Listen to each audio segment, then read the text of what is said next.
Este día, hermanos, deseo compartir con ustedes el tema de iglesias fuertes para tiempos difíciles. Creo que es un desafío para ustedes y también para todos los que estamos involucrados en la expansión del reino de Dios. Vamos a orar entonces, hermanos. Padre que estás en los cielos, te damos las gracias por tu fidelidad, por tu misericordia, porque sabemos, Señor, que en ti podemos encontrar la paz, el descanso que nuestra vida necesita. Este día, Señor, como acción de gracias, Señor, con un corazón agradecido, te pedimos, Señor, que seas tú propicio a cada una de las vidas de esta congregación, Señor. Te pido por favor que tu Espíritu Santo siempre se derrame en medio de ellos, Señor. Aviva el fuego en cada uno de ellos, Señor, para que sean testigos de tu palabra, testigos de las buenas nuevas. Ensancha, Señor, su territorio, llévalos hasta donde tú has destinado, Señor. En el nombre poderoso de Jesucristo, nuestro buen Dios y nuestro Salvador, por quien te damos las gracias. Amén y amén. Vamos a abrir la Biblia, hermanos, lo vamos a hacer en el libro del profeta Daniel. Si gustan pueden tomar sus asientos. Libro del profeta Daniel, capítulo 1. Vamos a leer un pasaje muy conocido de la Escritura, Daniel capítulo 1, versículo número 8. Iglesias fuertes para tiempos difíciles. Capítulo 1, versículo número 8. Es un pasaje muy conocido de la Escritura. Dice la palabra del Señor: y Daniel propuso en su corazón no contaminarse con la porción de la comida del rey, ni con el vino que él bebía. Pidió por tanto al jefe de los eunucos que no se le obligase a contaminarse. Y puso Dios a Daniel en gracia y en buena voluntad con el jefe de los eunucos. Amén. Hasta ahí dejamos la lectura, hermanos y hermanas. En el año 605, hermanos, Jerusalén fue sitiada por Nabucodonosor, quien era el príncipe heredero al trono del imperio de Babilonia. Él estaba al mando de los ejércitos de su padre y en un primer momento sitió la ciudad. Básicamente lo que Nabucodonosor quería hacer era conseguir territorios vasallos que tributaran al imperio babilónico. Sin embargo, hermanos, meses después de la muerte de Nabopolassar, el padre de Nabucodonosor, es cuando su hijo finalmente asciende al trono y se convierte en el rey. En ese entonces, hermanos, el territorio de Israel, ustedes ya lo saben, se había dividido en dos grandes territorios. El reino del norte, cuya capital se encontraba en Samaria y que ya había sido destruida por los asirios. En tanto que en el reino del sur, en la época en que Nabucodonosor asciende al trono, gobernaba Joacim, quien había sido vasallo del padre de Nabucodonosor, Nabopolassar. Sin embargo, hermanos, Joacim trató toda la manera de establecer alianzas con Necao, quien era el emperador de Egipto. Básicamente, hermanos, la resistencia tenía que ver con el hecho de librarse del asedio de los babilonios. Pero si algo podemos encontrar repetidamente en la Escritura, es que ante el debilitamiento de un imperio surgía el fortalecimiento de uno nuevo, y eso fue lo que ocurrió en el caso del imperio babilónico. El imperio asirio entró en una decadencia. Egipto también dejó de ser una de las dinastías más fuertes de Medio Oriente. Y con ello, hermanos, eso produjo el fortalecimiento de Nabucodonosor. Ahora, lo que hizo Joacim, hermanos, siendo un rey vasallo, es que al darse cuenta que los egipcios se venían debilitando, él decidió traspasar su alianza de vasallaje. Es decir, él seguía siendo el rey de Judá, pero los tributos, los impuestos, se los tenía que pagar a Nabucodonosor. Y es así, hermano, cuando Joacim se transforma en uno de los vasallos de Nabucodonosor. Ahora, cuando Nabucodonosor, hermanos, acepta el vasallaje de Joacim, él decide llevarse a una élite o a la aristocracia, por decirlo así, del territorio de Judá. Realmente, hermanos, cuando hablamos de la deportación de los judíos a Babilonia, tenemos que ser precisos en decir que fueron 3 deportaciones en 3 momentos diferentes. La primera deportación es la que ocurre cuando Nabucodonosor llega al poder, y es cuando decide llevarse a toda la aristocracia, es decir, la clase política que dominaba el territorio de Judá.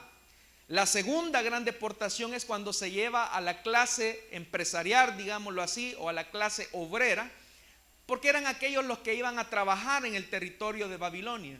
Los únicos que iban quedando en el territorio de Jerusalén eran los que, de hecho que en el hebreo así aparece, los Am Haeret, es decir, la gente de la tierra, que eran los que habían sufrido el yugo, la explotación, la marginación de todos aquellos reyes, hermanos, que se habían corrompido. Ahora, quiero que se ubique por un momento en qué pudo haber sentido personajes como Daniel, que pertenecían a la aristocracia, es decir, a la clase pudiente de Israel, cuando sentían la amenaza de Nabucodonosor. La Biblia nos hace mención que Daniel era un hombre prudente, lleno de sabiduría, temeroso de Dios, y junto a él sus amigos.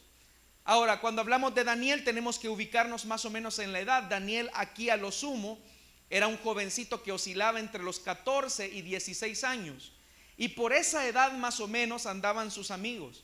Sin embargo, la Escritura nos da testimonio que ellos eran hombres prudentes, sabios, temerosos del Señor. Y obviamente, hermanos, que cuando sintieron la amenaza de Nabucodonosor, a ellos se les venía una reflexión repetitiva, y era: el Señor nos ha dado la tierra. La tierra, de hecho, hermanos, era el símbolo vinculante de la promesa de Dios con su pueblo. La tierra era ese signo visible que Dios le había otorgado a su pueblo como muestra de la alianza y del pacto que él había establecido con Abraham.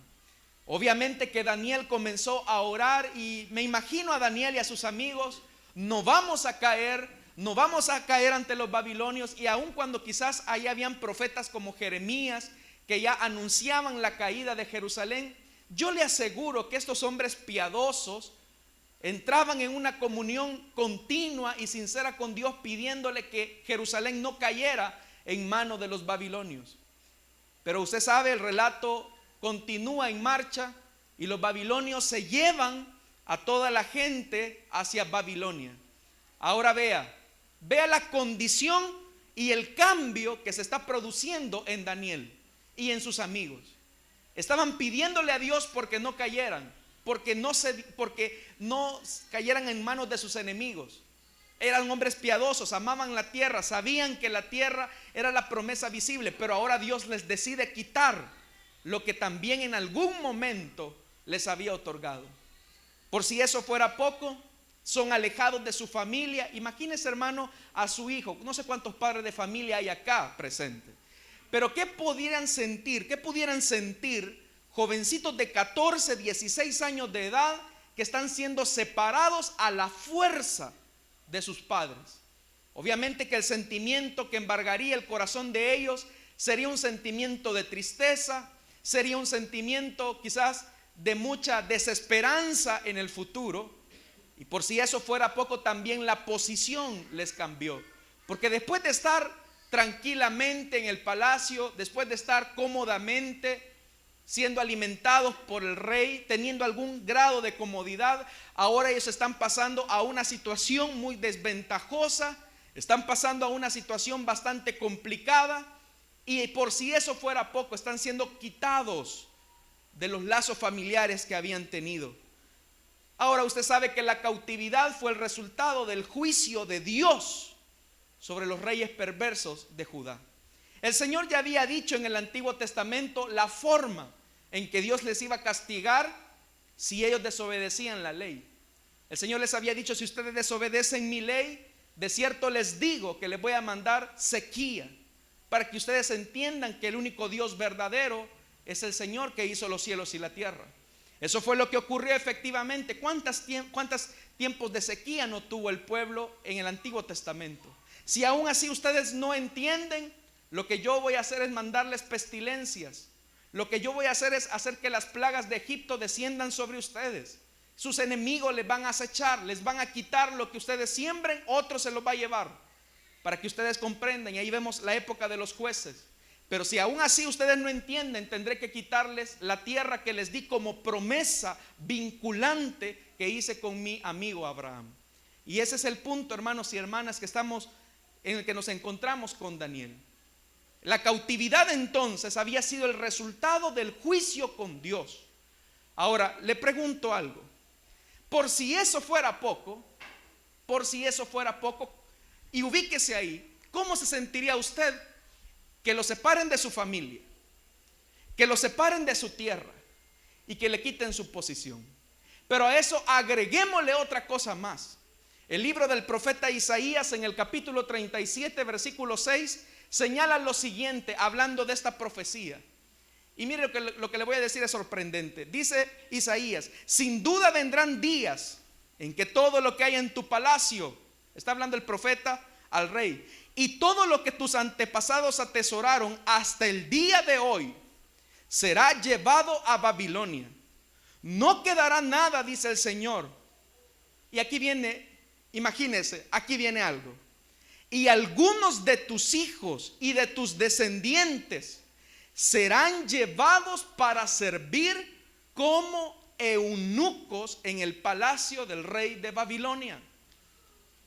Ahora agreguemos otro elemento más. Eran jovencitos de 14, 16 años que habían estado en la corte del rey y que ahora iban a ser llevados al palacio de Nabucodonosor. Pero resulta ser que los iban a hacer eunucos.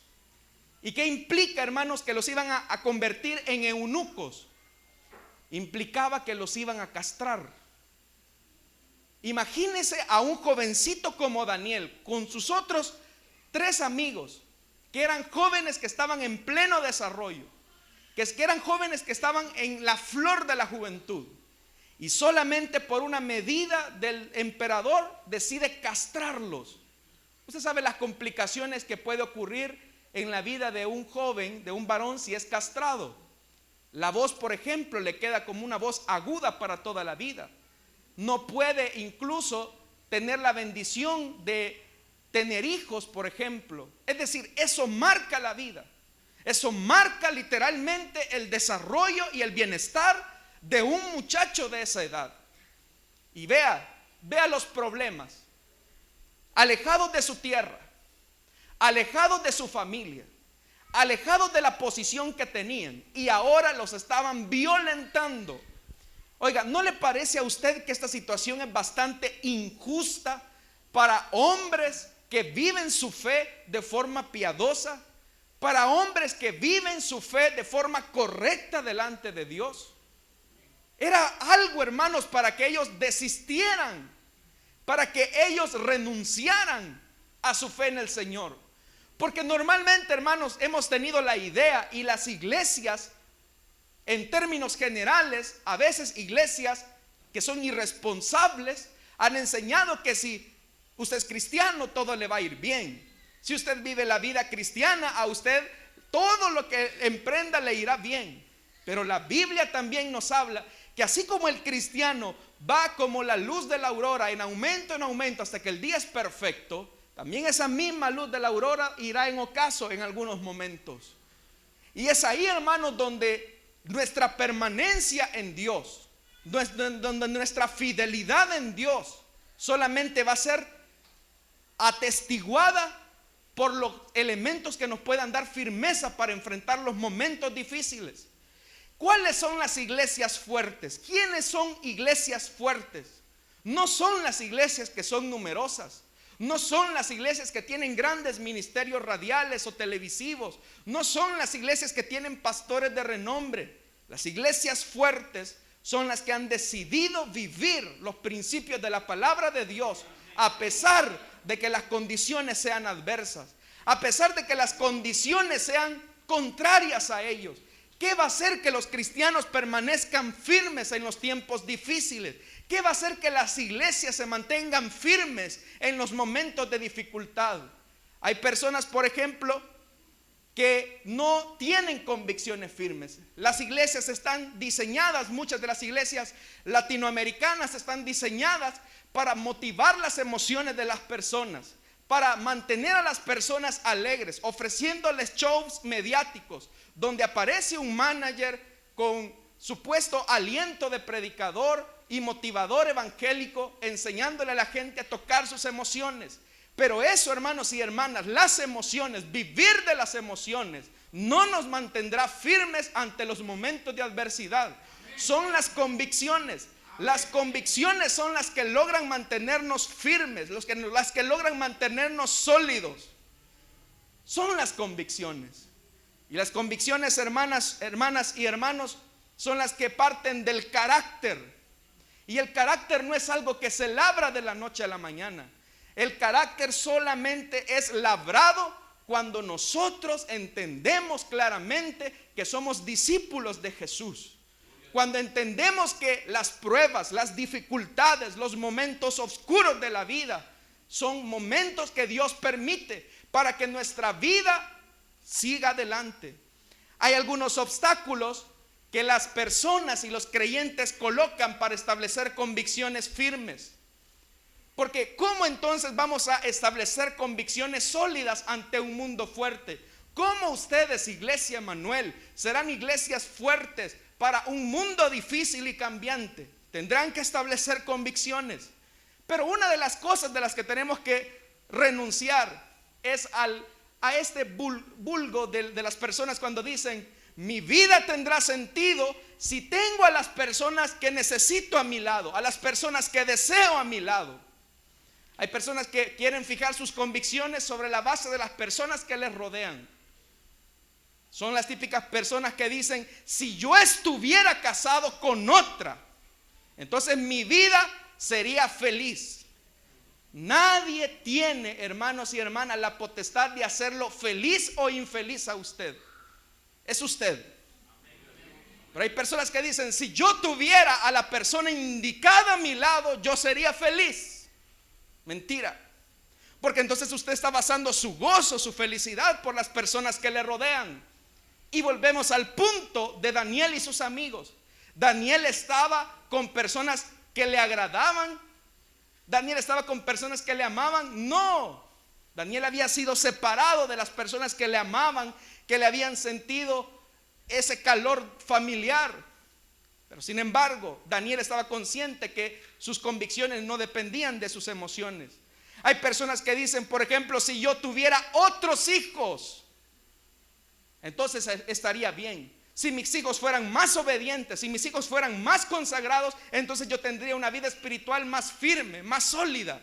Le aseguro que si usted tiene otros hijos, también serían hijos pecadores, al igual que los que tiene ahorita. Porque no es posible que nuestra vida cristiana esté sustentada sobre las personas que nos rodean. Hay otras personas que dicen: si yo tuviera otro empleo, si yo tuviera otro jefe, entonces mi vida sería una vida más tranquila, mi vida sería una vida más sólida y mi vida no estaría pasando las situaciones que pasa. Y nuevamente usted reduce su convicción a la pertinencia o a las personas que le rodean. Pero mi estimado, Dios muchas veces permitirá que estemos con personas que nos harán la vida imposible. Dios permitirá que usted atraviese situaciones difíciles para fortalecer su fe. Si usted le ha dicho al Señor en algún momento: Señor, auméntame la fe, Señor, que mi carácter sea el carácter de tu Hijo Jesucristo, prepárese, mi estimado. Porque entonces lo que usted le está diciendo al Señor es: Señor, dame más problemas, Señor, dame más personas difíciles para que tu carácter sea labrado en mí. ¿Cuántos queremos ser personas de fe entonces? Por eso le digo, hay mujeres, por ejemplo, que dicen: si yo no me hubiera casado con mi marido. Y son personas que cuando se divorcian, mujeres que cuando se divorcian y se vuelven a casar con el mismo patrón del marido opresor que tenían antes. ¿Por qué? Porque están basando su felicidad en lo que la otra persona le pueda dar sentido y razón a su existencia. Ese fue el caso de la mujer samaritana. Se casó una vez, o se acompañó una vez con un hombre. no le fue feliz, y fue y nuevamente y buscó otro marido y tampoco le fue bien, y fue una tercera y fue una cuarta y fue una quinta. ¿Por qué cree que la mujer estaba en ese estado repetitivo? Porque ella como mujer esperaba que el sentido de la vida se la diera un hombre, un marido. Esto es algo para nosotros, hermanos y hermanas, y que nos va a servir mucho. Usted puede tener el mejor esposo del mundo. Usted puede tener la mejor esposa del mundo. Una mujer que se esfuerza por complacerlo, por atenderlo. Una mujer obediente, respetuosa. Una mujer muy buena cristiana. Pero aún con todo y eso que es su mujer, que es una bendición de Dios, ella no será capaz de llenar ese sentido emocional plenamente. Gravísimo error de los jóvenes cuando se casan buscando que sea la otra persona la que me dé a mí sentido a mi existencia. No es posible. Si usted está buscando a una mujer que sea perfecta, si usted está buscando a un hombre que sea perfecto, la Biblia a mí no me manda a que busque una esposa perfecta. La Biblia a mí me manda a que yo sea un esposo perfecto para ella. La Biblia no me manda, tengan buenos hijos. La Biblia a mí no me dice, tengan buenos hijos. La Biblia a mí me manda a que yo sea un buen padre. La Biblia, más que darnos regalos, que darnos regalías, la Biblia nos manda a una vida de exigencia. Es una vida para que yo sea mejor. Usted no puede andar buscando iglesias perfectas porque no existen, mi estimado. Y si usted llega, la arruina. Y si yo llego, la arruino. No existen las iglesias perfectas. Usted debe hacer de su iglesia una iglesia saludable. Es usted. Otras personas dicen que son los otros los que perjudican sus relaciones. Hay personas, por ejemplo, que no se dejan corregir. Están viendo que la vida los está golpeando, la vida los está tratando mal. ¿Y quién cree usted que actúa de forma necia cuando la vida lo golpea, lo maltrata? Sino aquel necio que está escuchando un consejo, una sabiduría de parte de Dios, y decide cerrar su corazón y decir, no, yo voy bien, voy bien. Cuando la Biblia dice que el necio, aun cuando escucha el consejo, pasa y recibe el mal. Otros dicen, mi vida tendría sentido si vivo mi vida como yo estimo conveniente, haciendo lo que a mí me hace sentirme feliz. La vida no es para que usted se sienta feliz en todas las áreas de su vida. Y si no, arranquémosle a la Biblia los pasajes donde hombres de Dios piadosos, mujeres de Dios piadosas, haciendo lo correcto, haciendo lo que es justo, les fue mal en la vida. Hay tantos ejemplos en la Biblia. La vida cristiana, hermanos y hermanas, entonces no se sustenta sobre la base de las emociones, no se sustenta sobre la base de lo que sentí un domingo en un culto. El mensaje no comienza cuando el pastor dice, abran la Biblia. El mensaje comienza cuando usted sale de este lugar. La sabiduría bíblica comienza cuando usted comienza a aplicar los principios bíblicos a su vida diaria. Esa es la sabiduría. ¿Quién es una persona sabia? ¿Quién es una persona íntegra que vive correctamente su fe? Es aquella que aplica los principios divinos a la vida práctica, al diario vivir. La vida cristiana no es una vida de emociones, no es una vida de sensaciones. Las personas andan buscando sensaciones. ¿Por qué cree que hay tanta gente que dice, oiga, por favor, yo sé que eso no se da acá, pero por favor, ore por mí? Usted está más cerca de Dios, porque quieren sentir quizás a lo mejor un éxtasis. Y a veces con nosotros, con los pastores, suele pasar eso. Hermano, por favor, ore por mí, porque a usted Dios más lo escucha. Y hay pastores que a veces actuamos de forma imprudente y decimos, está bien, yo voy a orar por ti. Y claro, los pastores somos mandados a orar por nuestras ovejas, pero tenemos que enseñarles a nuestra gente, tenemos que enseñarle a nuestras congregaciones que el mismo Dios que me escucha a mí por la mañana es el mismo Dios que los puede escuchar a ellos, porque todos somos hijos de Dios, aquellos que hemos sido lavados con la sangre del Cordero. Así que, hermanos, no son las personas las que me van a hacer feliz a mí, ni las emociones, ni que si yo tengo lo que quisiera. Son las típicas personas que viven en el nivel de mediocridad cuando sustentan su felicidad y su gozo sobre la base de las personas que les rodean, las situaciones que viven o las condiciones que les toca vivir. No les interesa coronar grandes metas, se conforman con lo que tienen. No tienen interés de progreso real, aunque dicen tenerlo.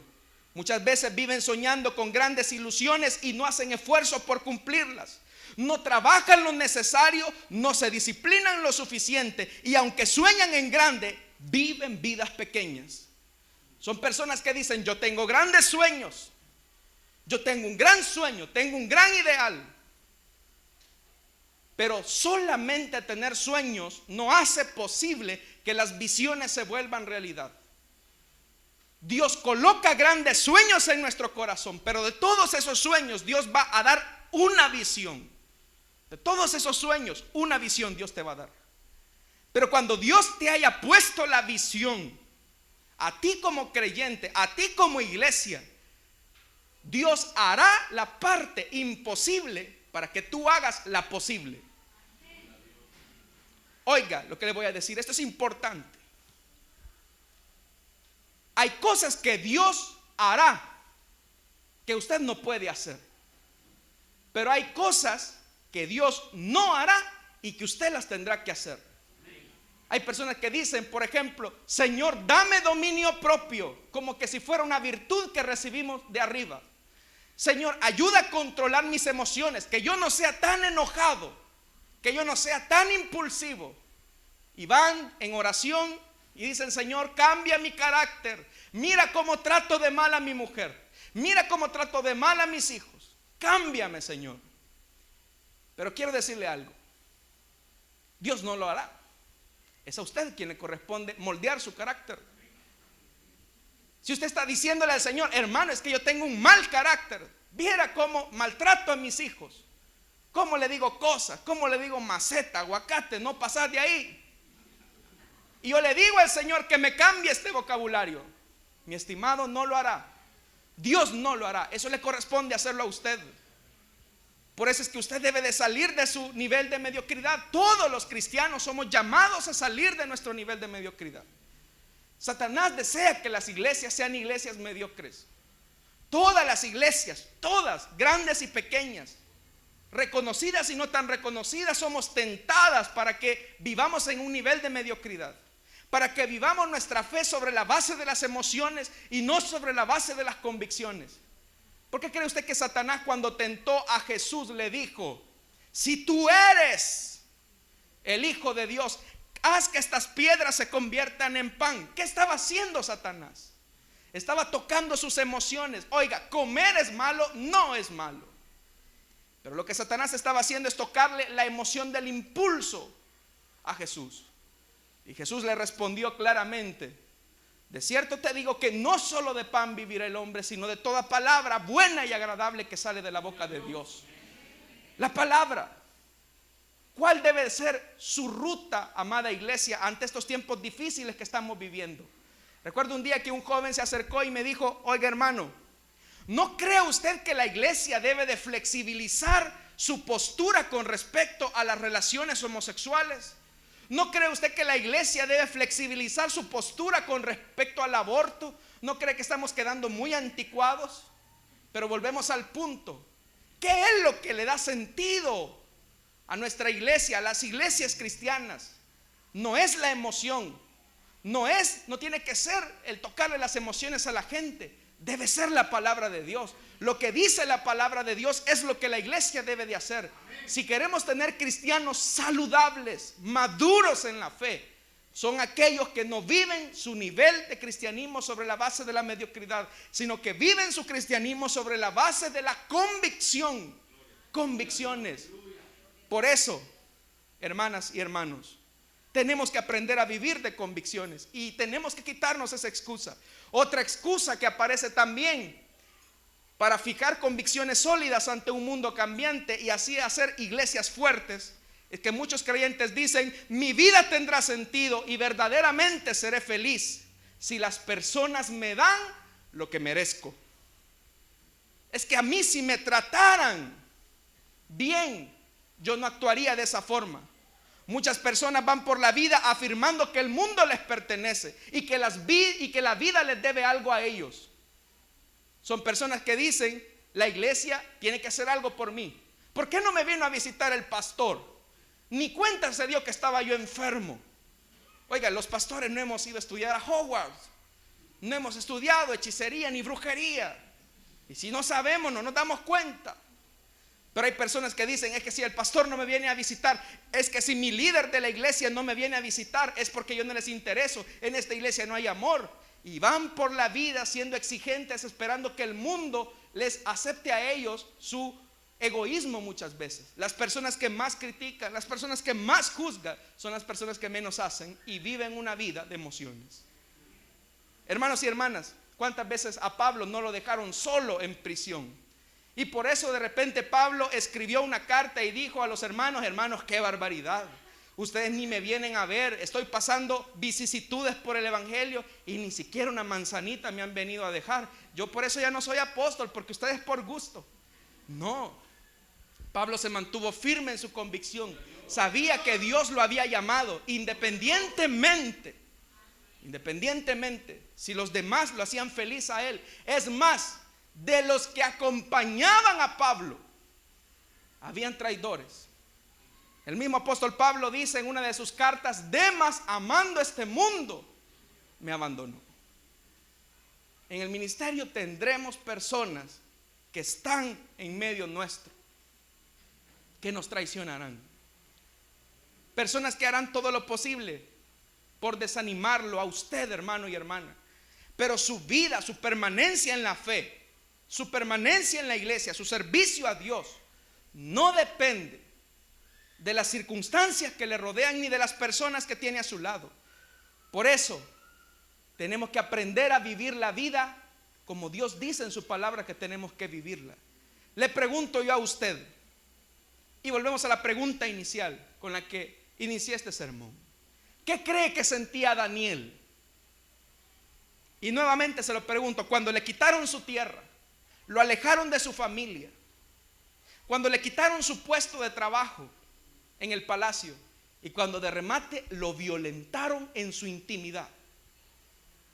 Era un jovencito de 14 años. ¿Qué hubieran hecho nuestros jóvenes de 14 años, de 16 años, en un territorio donde ya no están con su familia, ya no tienen la posición que tienen y los han lastimado? Una persona que no tiene convicciones firmes reaccionará sobre la base de emociones.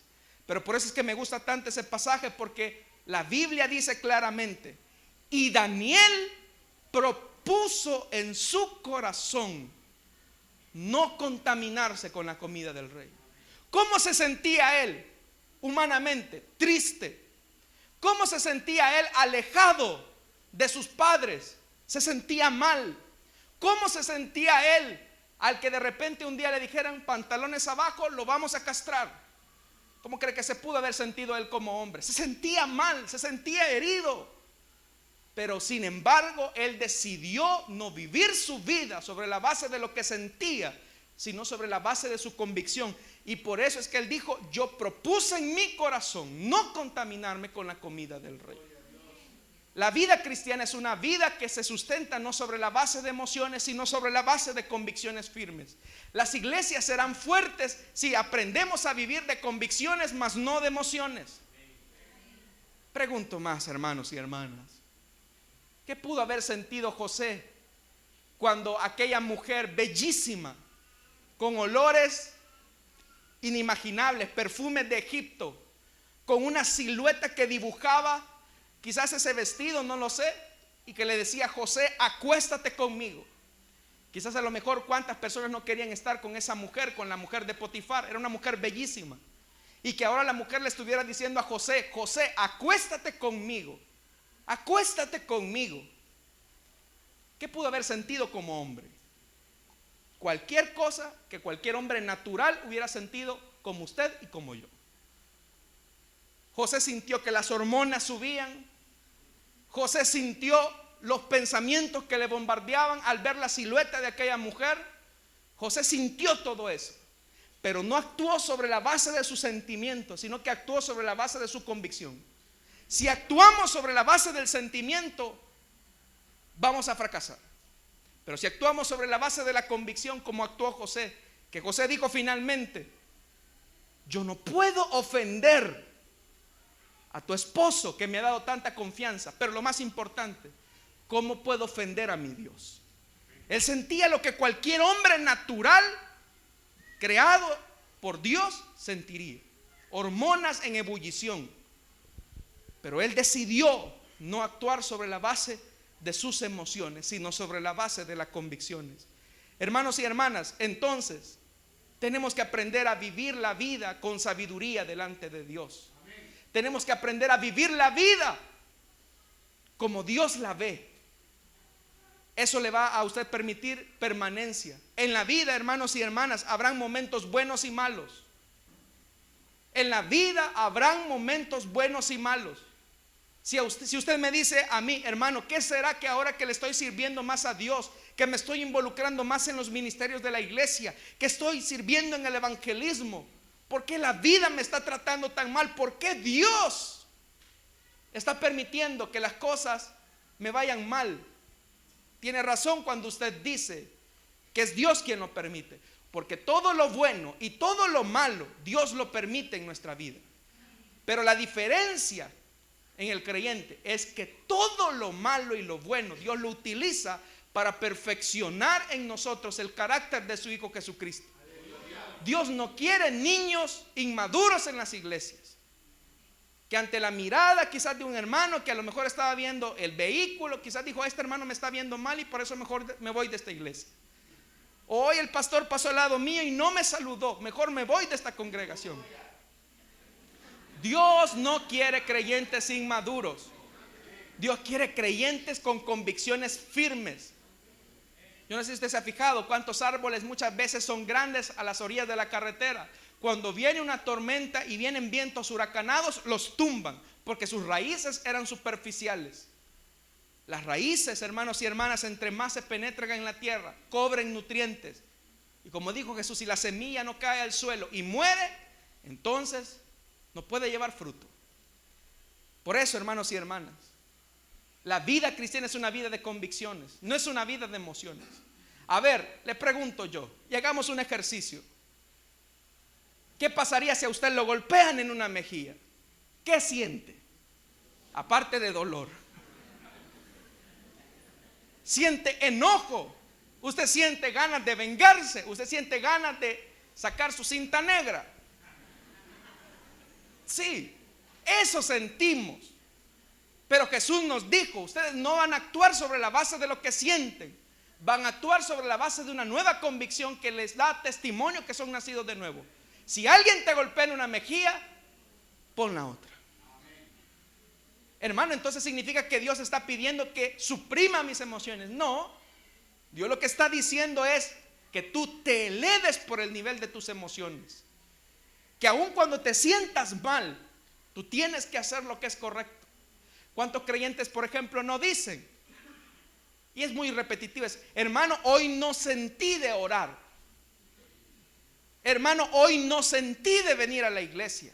Hermano, hoy no sentí de leer la Biblia. Hoy no sentí, hoy no sentí, hoy no sentí. ¿Y quién dijo que la vida cristiana era de sentir?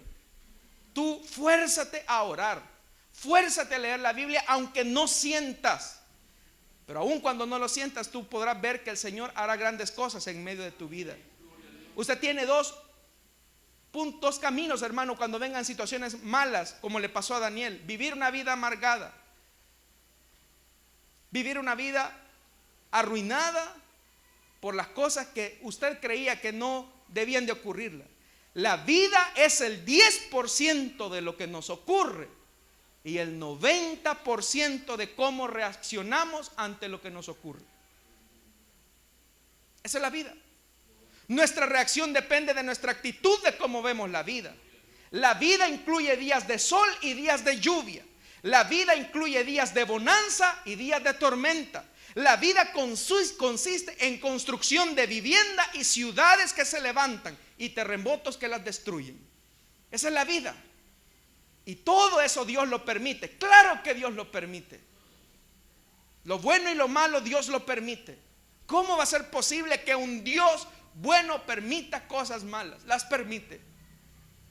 Y si no, preguntémosle a nuestro buen amigo Job.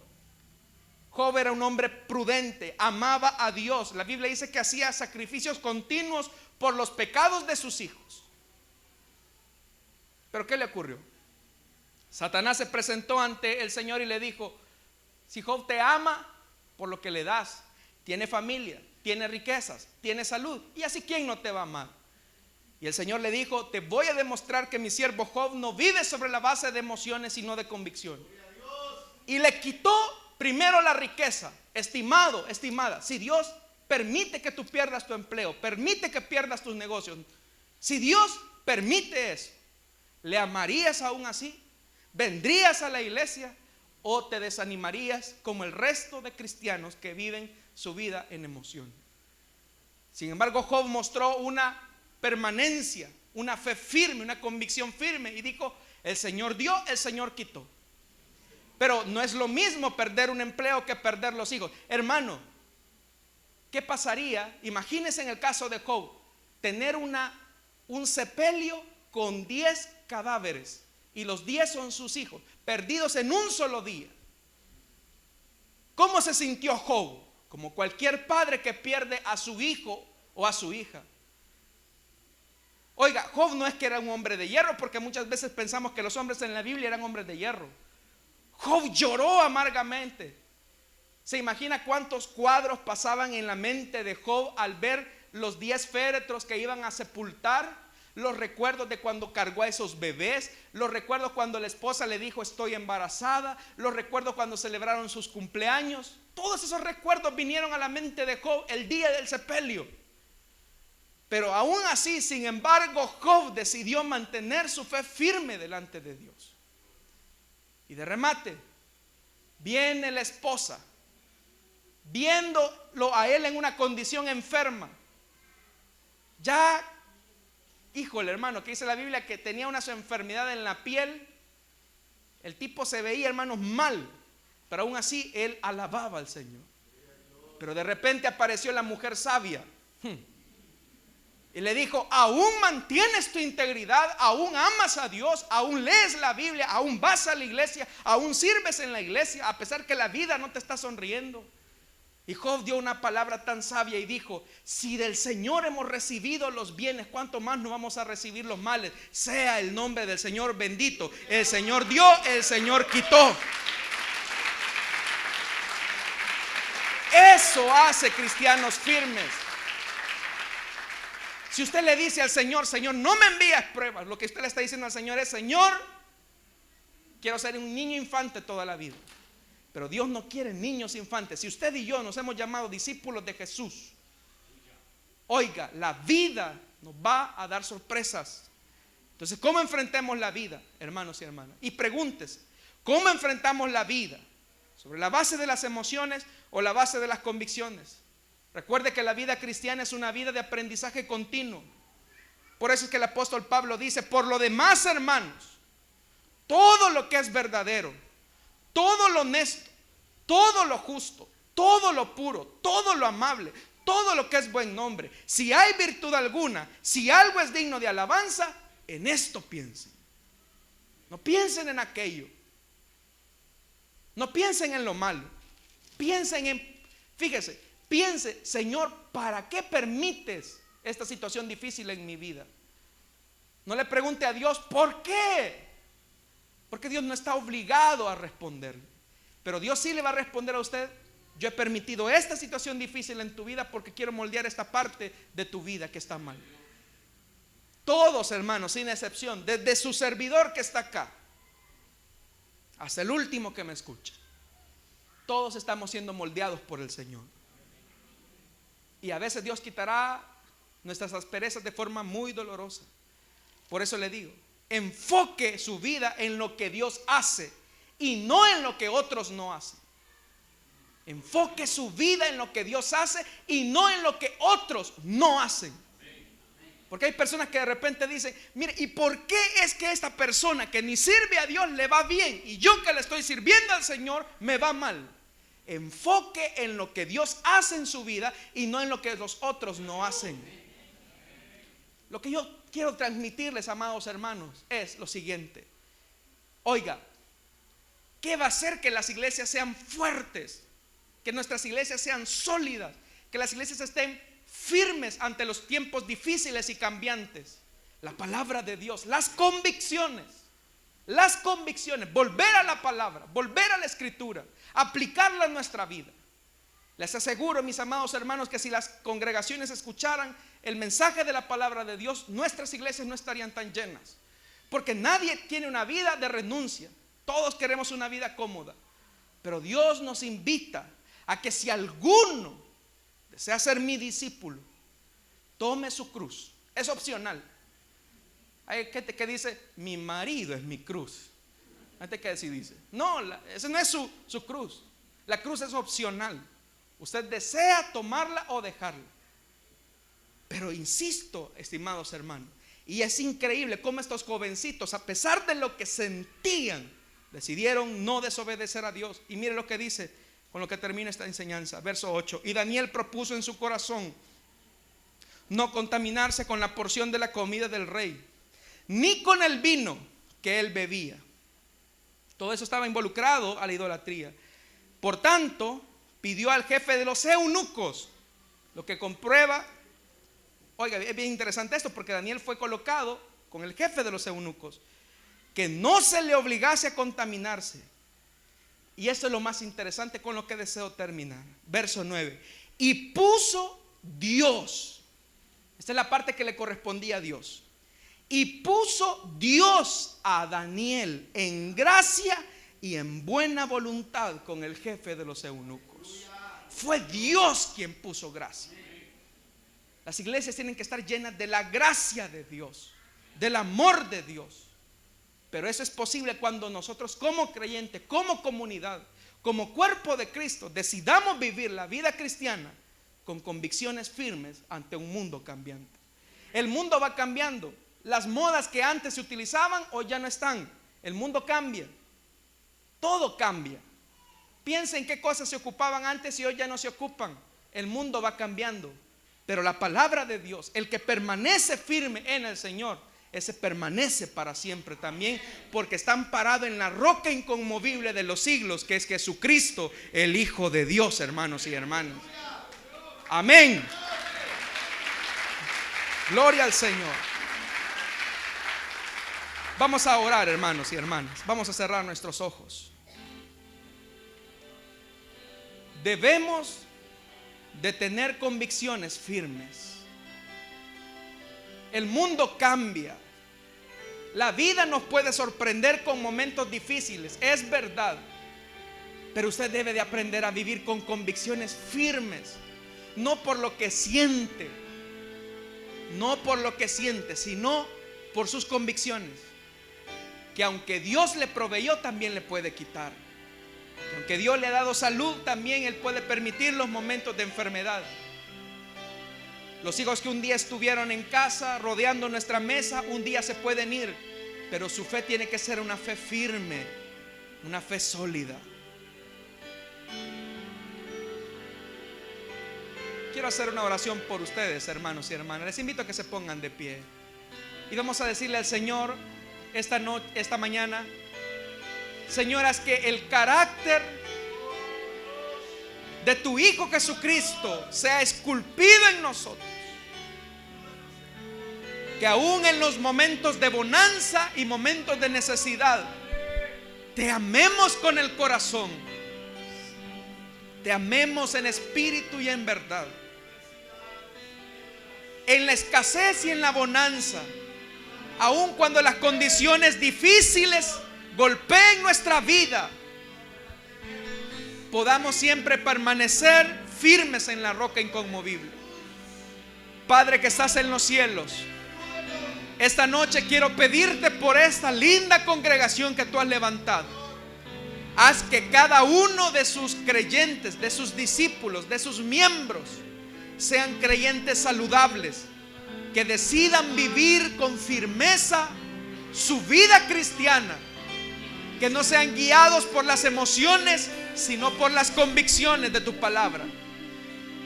Que aun cuando sintamos tristeza, sintamos desánimo, prevalezca la fe en que en todo aquello bueno, aquello apacible, aquello que es de buen nombre, sea lo que sustente nuestra vida cristiana. Ayúdanos a crecer en tu palabra. Ayúdanos a crecer en tu palabra. A amarte a pesar de que las condiciones sean adversas y difíciles. Tú eres fiel y permaneces fiel. Oro por la vida de nuestro hermano pastor, su congregación, su cuerpo directivo, Señor.